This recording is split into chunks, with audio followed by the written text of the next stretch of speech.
அஸ்ஸலாமு அலைக்கும் வரஹ்மத்துல்லாஹி வபரகாத்துஹு. அல்ஹம்துலில்லா. சென்ற வாரம் நடைபெற்ற பயான் ஏன் அல்லாஹ் ஒருவனே வணக்கத்திற்கு தகுதியானவன். இந்த பயானிலிருந்து ஒரு கேள்வி கேட்டிருந்தோம். சூரா ஃபாத்திர் 35வது அத்தியாயத்தில் இந்த பயானிலிருந்து எந்த வசனம் குறிப்பிடப்பட்டுள்ளது அப்படின்னு அதற்கு நிறைய பேர் சரியான பதில் அனுப்பியிருந்தாங்க. அதிலிருந்து 3 சகோதரிகளுடைய பெயர்கள் தேர்ந்தெடுக்கப்பட்டு இங்கு பதிவு செய்யப்பட்டிருக்கு. அந்த 3 சகோதரிகள் கோதர் மீரால் இஸ்மாயில், தௌஹீதா ரியாசுதீன், சஹர்பான் பி பஷீர். இதே மாதிரி இதை பார்த்துக்கிட்டு இருக்க சகோதரிகளும் இந்த பதில்களை அனுப்பணும் அப்படின்னு சொல்லி ஆசைப்பட்டீங்கன்னா எங்களை கமெண்ட்ஸ்ல அணுகலாம். எங்க ஹிதாயா குரூப்ல தாவா பயிற்சி மட்டும் இல்லாம சூரா மனனம், துவா மனனம், அஸ்மாஉல் ஹுஸ்னா மனனம், குரானை நம்முடைய தாய்மொழியான தமிழ் மற்றும் ஆங்கிலத்தில் மனனம் செய்வது போன்ற பல அல்லாஹ்விடம் நன்மை அடையும் செயல்கள் நடைபெற்று கொண்டிருக்கின்றன. தாங்களும் இதில் இணைய விருப்பம் இருந்தால் எங்களை கமெண்ட்ஸில் அணுகவும் உங்களுக்கு வழிகாட்டப்படும் இன்ஷா அல்லாஹ். அடுத்த வாரத்தில் இருந்து இன்ஷா அல்லாஹ் 2 கேள்விகள் நம்முடைய பயானிலிருந்து கேட்கப்படும். 2 கேள்விகளும் இந்த பயானுள்ளே இருந்துதான் கேட்கப்படுமே தவிர வெளியிலிருந்து எடுக்கப்படுவதல்ல. அதனால் பயானை நன்றாக உற்று கேட்டும் பார்த்தும் பதிலை கண்டுபிடித்து அதற்கு சம்பந்தப்பட்ட குரான் வசனங்களையும் அல்லது ஹதீஸ்களையும் அதனுடன் இணைத்து சொல்லலாம் இன்ஷா அல்லாஹ். இப்போது பதில்களை கேட்கலாமா? அஸ்ஸலாமு அலைக்கும் வரஹ்மத்துல்லாஹி வபரகாத்துஹு. இந்த வாரம் கேட்கப்பட்ட கேள்வி என்னன்னா 35வது அத்தியாயம், அதாவது 35வது அத்தியாயம்னா ஃபாத்திர், அந்த அத்தியாயத்துல என்ன வசனம் குறிப்பிட்டாங்க, அதுல இருந்து நம்ம என்ன தெரிஞ்சுக்கலாம் அப்படிங்கிறது தான். 35வது அத்தியாயத்துல 15வது வசனமா அல்லாஹ் என்ன குறிப்பிடுறான்னா, மனிதர்களே நீங்கள் அல்லாஹ்விடம் தேவைகள் உடையவர்கள், அல்லாஹுவே தேவைகள் அற்றவன், புகழுக்குரியவன் அப்படின்னு சொல்லி அல்லாஹ் சொல்றான். அப்படின்னா என்ன அர்த்தம்னா, மனிதர்களை பார்த்து அல்லாஹ் சொல்றான் என்னென்ன, உங்களுக்கு அல்லாவே சொல்லிடுறான் நீங்க தேவையுடையவர்கள் அப்படின்றோம். நம்மளும் அதுக்கேற்ற மாதிரி நம்ம என்ன பண்றோம், நாளுக்கு நாள் நம்மளுடைய தேவைகள் அதிகமாயிட்டே தான் இருக்கே தவிர்த்து நம்ம தேவைகள் இல்லாமலே இல்லை. என்ன தேவை? சாப்பிடணும், தூங்கணும், பணம் சம்பாதிக்கணும், இந்த மாதிரி எதனா ஒரு விஷயத்த நம்ம தேடிக்கிட்டே இருக்கோம். நமக்கு ஒரு தேவை இருந்துகிட்டே இருக்கு. ஆனா இதே தேவை அல்லாவுக்கு இருக்குமா அப்படின்னா அல்லாவுக்கு கிடையாது. அவனுக்குமே அதுவும் இருந்தா அவனுக்கும் நமக்கும் வித்தியாசமே கிடையாது. அவன் தேவைகள் அற்றவன். இப்போ அவனுக்கு உறக்கமோ பசியோ தாகமோ எதுவுமே கிடையாது. அப்படி இருக்கிறதுனாலதான் அவனை நம்ம இறைவன் சொல்றோம், அல்லாஹ் அப்படின்னு சொல்லி நம்ம சொல்றோம். இதுல என்னன்னா, நமக்கும் அவனுக்கும் இருக்கிற வித்தியாசம் அதுதான். நம்ம ஒரு தேவையை தேடி ஓடிக்கிட்டே இருப்போம். ஆனா அல்லாஹ்க்கு அந்த தேவைகள் கிடையாது. அவன் புகழுக்குரியவன். நம்ம புகழுக்குரியவன்னா நம்மளுக்கு எல்லா தேவைகளையும், நமக்கு எது சரியா இருக்கும், எது தவறா எல்லாத்தையும் சூஸ் பண்ணி நம்மளுக்கு எல்லாத்தையுமே பெரும்பாலும் எல்லாமே நமக்கு தெரிஞ்சு பெஸ்டா தான் கொடுப்பான். அவனை நம்ம என்ன பண்ணணும், அதிகமா புகழணும், அவனுக்கு அதிகமா நன்றி செலுத்தணும், அவன்கிட்ட அதிகமா பாவம் மன்னிப்பு கேட்கணும். இப்போ இதுல இருந்து நம்ம என்ன விளங்கிக்கிட்டோம் அப்படின்னா, என்ன விளங்குறோம் அப்படின்னா அவன் தேவைகளே இல்லாத, அவன் எல்லாத்தையும் தாண்டி அல்டிமேட் பவர் அவனுக்கு இருக்கிறதுனாலதான் அவனை நம்ம வணங்குறோம், நம்ம அவனுக்கு கீழே இருக்கிறோம். நமக்கும் அவனுக்கும் இருக்கிற வித்தியாசம் என்னன்றதான் நம்ம இந்த வசனத்துல கத்துக்கிறோம். என்னன்னா, அவன் எந்த வித தேவையுமே இல்லாதவன். அவன் நம்மளுக்கு என்ன கட்டளை இடுறான், தொழுவுங்கன்னு சொல்றான், நோன்பு வைங்கன்னு சொல்றான், என்னென்ன கடமைகள் இஸ்லாத்துல சொல்லுங்க ஏகப்பட்டது சொல்லியிருக்கான். ஆனா இதெல்லாம் செய்யறதுனால அல்லாஹ்க்கு ஒரு பிரயோஜனம். நம்ம தொழுதாலும் தொழுவல்னாலும் அல்லாஹ் தான், அவன் அப்படிதான் இருக்க போறான். எதுக்கு? நம்மளை டெஸ்ட் பண்றதுக்காக, நம்ம எப்பவுமே இல்லாதோட கனெக்டா இருக்கணும் அப்படிங்கிறதுக்காக தான் அவன் என்ன பண்றான்னா தொழுகையை கடமையாக்கியிருக்கான், நோன்பு கடமையாக்கியிருக்கான். ஒரு டெஸ்ட் மாதிரி நம்ம அதை கரெக்டா ஃபாலோ பண்றோமா, நம்ம மார்க்கத்துல கரெக்டா இருக்குமா அப்படிங்கறத செக் பண்றதுக்காக தான் அதெல்லாம் வச்சிருக்காங்க தவிர்த்து நம்ம தொழுதா அல்லாஹ்க்கு ஸ்பெஷலா எதனா கிடைக்க போகுது, நம்ம நோன்பு வைக்கிறதுனால அதனால எல்லாம் எல்லாமே என்னன்னா அல்லாஹ்க்கு சந்தோஷம் தான் அதிகம். என்ன, நம்ம அடியான் நம்மளை நினைச்சுட்டே இருக்கானே, எப்பவுமே நமக்கு கீழே இருக்கானே, நம்மள எப்பவும் நம்ம கூட ஒரு உறவுல இருக்கானேன்ற மகிழ்ச்சி தான் இருக்குமே தவிர்த்து இப்ப நம்ம தொழுறதுனால அவனுக்கு வயிறு நிரம்ப போறது இல்லை. அந்த மாதிரி எந்த தேவைகளுமே இல்லாதவன் தான் அல்லாஹ். அல்ஹம்துலில்லாஹ். அஸ்ஸலாமு அலைக்கும் வரஹ்மத்துல்லாஹி வபரகாத்துஹு. அல்ஹம்துலில்லாஹ். புகழ் அனைத்தும் அல்லாஹ்வுக்கே உரியன. அவங்க நீங்க சொன்ன மாதிரி 35வது வசனம் 15வது ஆயத்து, அதுல அவங்க என்ன சொல்லியிருக்காங்க அப்படின்னா, மனிதர்களே நீங்கள் அல்லாஹ் அல்லாஹுவிடம் தேவையுடையவர்கள். அல்லாஹுவோ தேவைகளற்றவன், புகழுக்குரியவன். அல்ஹம்துலில்லாஹ். அல்லாஹ் வந்து தேவைகளற்றவன் தான். அவனுக்கு எந்த தேவையுமே கிடையாது. இந்த பூமியில் வானம் இதுல எந்த தேவையுமே அவனுக்கு கிடையாது. 7 வானங்களையும் பூமியையும் படைத்த அந்த ரப்புல் ஆலமீனுக்கு எந்த தேவைகளுமே இல்லை. அதாவது ஒரு மனிதனிடம் தேவையுடையவனா இருக்கான். அவங்க சொன்ன மாதிரி ஒரு முதலாளி 10 பேரை வச்சு வேலை வாங்குறாங்க அப்படின்னா அந்த 10 பேர் வேலை செய்யறதன் மூலமா அவனுக்கு ஒரு பெனிஃபிட் இருக்கு, அவனுக்கு ஒரு வருமானம் வருது, அவன் அதுல இருந்து லாபத்தை எடுக்கிறான், அதுல இருந்து மேலும் மேலும் பல மடங்கு லாபத்தை அவன் எடுக்கிறான். அப்போ அவன் வந்து இந்த தொழிலாளர்களிடம் அவன் வந்து தேவையுடையவனா தான் இருக்கிறான். அந்த தொழிலாளி இவங்கிட்ட வேலை பார்த்து அந்த சம்பளத்தை வாங்கி தன்னோட குடும்பத்தை அவன் பாதுகாப்பா வச்சிருக்கான். இப்படிதான் ஒரு மனிதன்கிட்ட ஒரு மனிதன் தேவையுடையவராக தான் நம்ம மனிதராகிய நாம இருக்கோம். ஆனா அல்லாஹ் ஆகிய வானங்களையும் பூமியையும் படைத்த ரப்புல் ஆலமீன் ஆகிய அவன் எந்த தேவையுமே அவனுக்கு கிடையாது.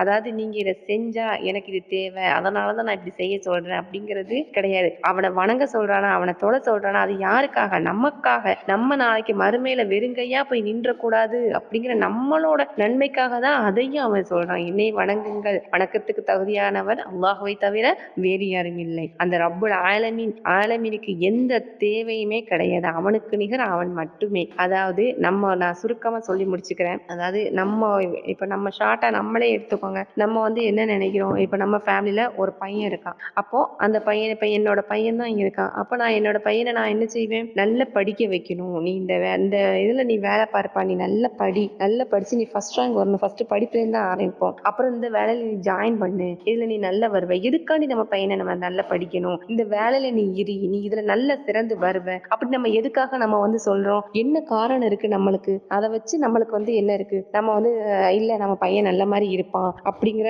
அதாவது ஒரு பக்கம் அது இருக்கும். இப்போ என் பையன் நல்ல மாதிரி இருக்கணும், நல்ல மாதிரி வரணும், அவனும் எல்லாரையும் மாதிரி இருக்கணும், அவனும் வீடு வாங்கணும் அப்படிங்கிற ஒரு நினைப்பு வந்து இருந்தாலும் ஒரு ஓரத்துல என்ன இருக்கும், நம்மளுடைய தேவைகள், நம்ம வயசான காலத்துல நம்ம பிள்ளை நம்மளை பார்ப்பான், நம்ம பையன் வந்து நம்மளை பார்க்கணும் அப்படிங்கிற ஒரு சுயநலம், ஒரு தேவை, இதோட தான் நம்ம என்ன செய்தோம், நம்ம பிள்ளைகிட்ட வந்து எல்லாமே நம்ம எடுத்து சொல்லுதோம். நீ வயசான என்னை பார்க்கணும்ல அப்படிங்கிற மாதிரி நம்ம சொல்லுதோம். அந்த தேவையோட தான் நம்ம என்ன செய்தோம், நம்ம பிள்ளைய கூட நம்ம வந்து சொல்றோம். அதாவது நம்ம பிள்ளை நல்லா வரணும் அப்படிங்கிறது ஒரு எண்ணமா இருந்தாலும் நம்மளும் என்ன செய்தோம், அதுல ஒரு தேவையுடையவனா இருந்துதான் நம்ம அதை சொல்றோம். ஆனா இப்ப வானங்களையும் பூமியும் படைத்த ரப்புல் ஆலமீன் ஆகிய அல்லாஹ் நம்மளுக்கு எல்லாத்தையும் தாரான். நம்மளுடைய வாழ்வாதாரம் எல்லாமே, நம்மளோட ரிஸ்க், நம்ம உணவு சாப்பிடுறோம் அப்படின்னா அந்த ஒரு நேரம் ரிஸ்க் கூட நம்ம கணவர் நம்மளுக்கு தந்தது அப்படின்னு நம்ம நினைக்க கூடாது. அது அந்த ரப்புல் ஆலமீன் தந்தது. அவன் தரப்போய் தான் நம்ம அந்த ஒரு நேர உணவை கூட நம்மளால சாப்பிட முடியும். அந்த ரப்புல் ஆலமீன் இதை அனைத்தையும் தருது. அந்த ரப்பு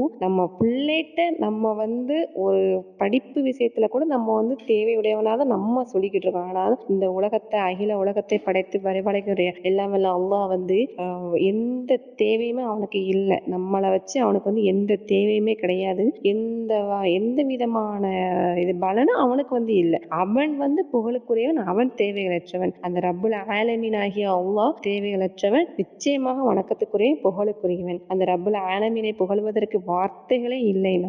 நம்மளுடைய வாழ்வாதாரத்தை ஒரு சின்ன விஷயமா இருந்தாலும் சரி, அதை வந்து நமக்கு வந்து கிடைக்கிறதுக்கு செய்யறது வந்து நம்ம ரப்பு தான். அவன் வந்து நம்மளை எதிர்பார்த்து நம்மளுக்கு வந்து தரல. அவன்கிட்ட இரு கையேந்தி நம்ம கேட்டோம் அப்படின்னா கண்டிப்பா அதுக்கு பிரதிபலன் உண்டு. அவன் வந்து நம்மளிடம் தேவையுடையவன் கிடையாது, நம்ம தான் அவனிடம் தேவையுடையவர்கள். அல்லாஹ் தேவைகளற்றவன், புகழுக்குரியவன், நிச்சயமாக வணக்கத்துக்குரியவன் அல்லாஹ் தாலாஹ்வை தவிர வேறு யார் இல்லை. அல்ஹம்துலில்லாஹ் வாஹித் தஹ்வானா அல்ஹம்துலில்லாஹி ரப்பில் ஆலமீன். அஸ்ஸலாமு அலைக்கும் வரஹ்மத்துல்லாஹி வபரகாத்துஹு. அஸ்ஸலாமு அலைக்கும் வரஹ்மத்துல்லாஹி வபரகாத்துஹு. இந்த பயானில் கேட்கப்பட்ட கேள்வி, சூரா பாத்தீர் 35வது அத்தியாயத்தில் அல்லாஹ் கூறுவதாக எந்த வசனம் உள்ளது, அதிலிருந்து நாம் எதை விளங்கிக் கொள்ளலாம்? இந்த கேள்விக்கான பதில் 35வது சூராவின் 15வது வசனம். இந்த வசனத்தின் பொருள், மனிதர்களே நீங்கள் அல்லாஹுவிடம் தேவை உடையவர்கள், அல்லாஹுவே தேவைகளற்றவன், புகழுக்குரியவன். அல்லாஹ் தேவையற்றவன் என்பதை பார்ப்பதற்கு முன் தேவை என்றால் என்ன என்பதை பார்ப்போம். தேவை என்பது அவசியம், அது இல்லாமல் வாழ முடியாது. அதற்காகத்தான் அனைத்து பணிகளையும் செய்ய வேண்டும். உதாரணமாக, மனிதனின் தேவை உணவு, உடை, உறைவிடம். தன்னுடைய உணவுக்காகவும் தன்னை சார்ந்தவர்களின் உணவிற்காகவும் தான் அனைத்து உயிரினங்களும் உழைக்கின்றன. இதுதான் தேவையின் அடிப்படை. ஏனென்றால் மனிதன் பலவீனமானவன். அவனுக்கு இந்த தேவை நிறைவேறியே ஆக வேண்டும். அப்படி இல்லை என்றால் அவனால் வாழ முடியாது. ஆனால் அல்லாஹுக்கு இதுபோல எந்த தேவையும் இல்லை. ஏனென்றால் அல்லாஹுக்கு பலவீனங்கள் இல்லை. சரி, அல்லாஹ்விற்கு பலவீனங்கள் இல்லை என்றால் எதற்காக மனிதனை தன்னை வணங்குவதற்காக படைத்ததாக கூறுகிறான்? வீணுக்காக நான் எதையும் படைக்கவில்லை என்று அல்லாஹ் ஏன் கூறுகிறான்? வீணுக்காக இல்லை என்றால் ஏதேனும் தேவை உண்டு என்பதாகத்தானே பொருள். இது போன்ற பல கேள்விகளுக்கு அல்லாஹுவே பதில் அளிக்கிறான். அனைத்தையுமே நான் மனிதனுக்காகவே படைத்தேன். மலக்குகள் மூலமாக வஹி அறிவிப்பது மனிதர்களை நல்வழிப்படுத்தவே அன்றி அதனால் இறைவனுக்கு எந்த தேவையும் இல்லை. அல்லாஹுவின் கட்டளைகளை நாம் பின்பற்றினாலும் பின்பற்றாவிட்டாலும் பயனும் கேடும் மனிதர்களுக்கே இறைவனுக்கு இல்லை. ஆக தேவை என்பது படைப்பினங்களுக்கே தவிர படைத்தவனுக்கு இல்லை. இந்த நோக்கத்தின் மூலம் இறைவனுக்கு என்ன தேவை என்று சிந்தித்தால் மட்டுமே இந்த வசனத்தின் பொருள் விளங்கும். அடுத்து அல்லாஹ்வுக்கு புகழுக்குரியவன். ஆம், அல்லாஹ் புகழுக்குரியவன் தான். அல்லாஹுவின் ஆற்றலை புகழும் போது மனிதனின் இருமாப்பு, அகந்தை, ஆதிக்க செருக்கு, பொறாமை முதலிய கெட்ட குணங்கள் கெட்டொழிகின்றன. தான் என்ற தற்பெருமையும் பிறரை புகழ வேண்டும் என்ற பேதமையும் நீங்கி நீக்கமர நிறைந்துள்ள அல்லாஹ்வே ஆக்க சக்தியை தருபவன் என்று உணர வைக்கும். அல்லாஹ்விற்கு அடிபணிய வைக்கும். அந்த அடியானின் உள்ளம் உணர்வதும் உரைப்பதும் அல்லாஹ்வின் புகழாகவே இருக்கும். அல்லாஹ்வை புகழ குர்ஆனின் வசனத்திலிருந்து இப்பொழுது பார்க்கலாம். ஆதி மனிதன் ஆதம் நபி முதல் இறுதி தூதர் முகமது நபி ஸல்லல்லாஹு அலைஹி வஸல்லம் அவர்கள் வரை அல்லாஹ்வை புகழ்ந்ததை கூறும் குர்ஆனின் ஒரே ஒரு வசனம் 27வது சூராவின் 15வது வசனமாகும். தாவூதுக்கும் சுலைமானுக்கும் நிச்சயமாக நாம் கல்வியை கொடுத்தோம். அதற்கு அவ்விருவரும் புகழனைத்தும் அல்லாஹ்விற்கே சொந்தம். அவன்தான் நம்பிக்கை கொண்ட நல்லடியார்கள் பலரை எங்களை மேன்மையாக்கி வைத்தான் என்று கூறினார்கள். வானில் உள்ளவையும் பூமியில் உள்ளவையும் அல்லாஹ்வை துதிக்கின்றன. அனைத்தும் அல்லாஹ்வின் ஆட்சிக்குரியவை. புகழனைத்தும் அல்லாஹ்விற்கே உரியது என்று கூறுகிறது 64வது சூராவின் 1வது வசனம். சந்ததி இல்லாத, உதவியாளன் இல்லாத அல்லாஹ்வை பெருமைப்படுத்தி புகழ நபிசல் அவர்களுக்கு அறிவுறுத்துகிறது 17வது சூராவின் 111வது வசனம். ஏக இறைவனான அல்லாஹ்வின் ஏகத்துவத்தை எல்லாரும் ஏற்கும் வண்ணம் எப்படி புகழ வேண்டும் என்று உரை இந்த வசனம். இணையில்லா இறைவன் அல்லாஹ் துணையின்றி உலகை உருவாக்கி மனிதர்களை படைத்து காத்து பரிபாலிக்கும் பெருமைக்குரிய பண்புகளை புகழும் அல்லாஹ்வின் திருப்பெயரை திருத்தமாய் ஓதுவதும் அல்லாஹ்வை புகழ்வதுமே ஆகும். குறையற்ற நிறை குர்ஆனை நீதர் நபி ஸல் அவர்களுக்கு அருளிய அல்லாஹ்வுக்கே புகழ் அனைத்தும் என்று இயம்புகிறது 18வது சூராவின் 1வது வசனம். மேகத்திலிருந்து மழையை பொழிய செய்து வறண்ட பூமியை வளமாக்குபவன் யார் என்று இறை மறுப்பாளர்களை கேட்டால் அதற்கு பதில் அல்லாஹ் என்று கூறுவார்கள். அப்போது புகழனைத்தும் அல்லாஹ்விற்கே என்று அவர்களுக்கு அறிவுறுத்த அண்ணல் நபி ஸல்லல்லாஹு அலைஹி வஸல்லம் அவர்கள் அறிவுறுத்துகிறது 29வது சூராவின் 63வது வசனம். இடியோசை இடி இறைவனை புகழும் துதி என்கிறது 13வது சூராவின் 13வது வசனம். ஒருவர் தும்பினால் அவர் அல்லாஹ்வை புகழட்டும். அப்புகழை கேட்பவர் புகழ்ந்தவருக்கு அல்லாஹ் அருள் புரியட்டும், அருள் புரிய இறைஞ்சட்டும் என்று இறுதி நபி ஸல்லல்லாஹு அலைஹி வஸல்லம் அவர்கள் ஏம்பியதை அறிவிக்கிறார் அபூ ஹுரைரா அலி அவர்கள் நூல் புகாரி. உணவை உண்ட பின் பானங்களை பருகிய பின் பசி நீங்கி தாகம் போக்கி அல்லாஹ்வே புகழ்பவனை அல்லாஹ் பொருந்திக் கொள்வதை கோமான் நபி ஸல்லல்லாஹு அலைஹி வஸல்லம் அவர்கள் கோடிட்டு காட்டியதை கூறுகிறார் அனஸ் அலி அவர்கள் நூல் முஸ்லிம். இறையடியார்கள் எங்களை விட்டு கவலைகளை போக்கி அல்லாஹ்விற்கே எல்லா புகழும் உரியது. நிச்சயமாக எங்கள் இறைவன் மன்னிப்பவன், நன்றியை ஏற்பவன் என்று அல்லாஹ்வை பொழுது கொண்டே சொர்க்கம் செல்வர் என்று உரைக்கிறது 35வது சூராவின் 34வது வசனம். நாளெல்லாம் அல்லாஹ்வை புகழ்ந்து இம்மையில் நன்மைகள் செய்து நலவாழ்வு வாழ்ந்து மறுமையிலும் மாறா நற்பேரை பெற அல்லாஹ் எல்லாருக்கும் அருள் புரிவானாக. ஆமீன் ரப்பல் ஆலமீன்.